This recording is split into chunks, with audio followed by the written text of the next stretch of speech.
បាទបងប្អូនប្រិមិត្តនេះគឺជាទស្សនវិជ្ជាមួយដ៏ល្អមែនទែនដោយសារតែក្រុមការងារ ACA New យើងបានមកចុះដល់វត្ត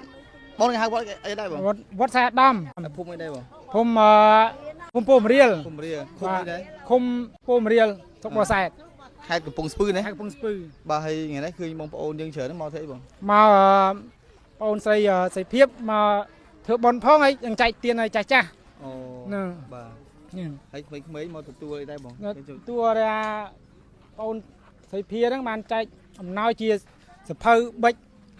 កតាបនំចំណីឲ្យក្មេងៗបាទអើកូនពៅឈ្មោះអីដែរមកសៃភា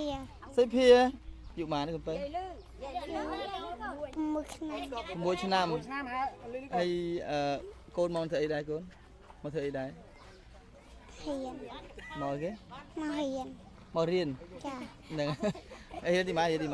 តាមតៃតូចចាហើយសាលាណាវិញអូសាលាឈ្មោះអីគេបាក់ថងអីគេអត់អីបាក់ថងកូនបាក់ថងគេចាក់សាហើយកូនមកទទួលអំណោយហ៎ចាទទួលអំណោយពីណាគេកូនពី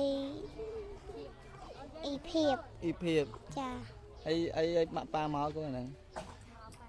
មកប៉ាថ្ងៃគប់ណាគាត់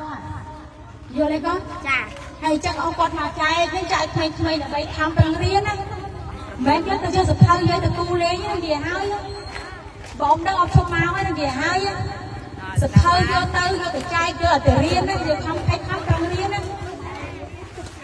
ស្ដាប់ណាពេលដែលយើងរៀនចប់យើងមានការងារល្អធ្វើ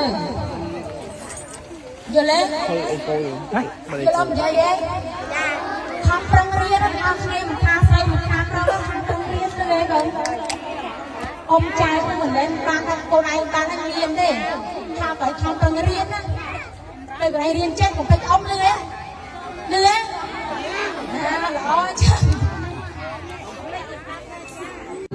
បាទបងវត្តបាទ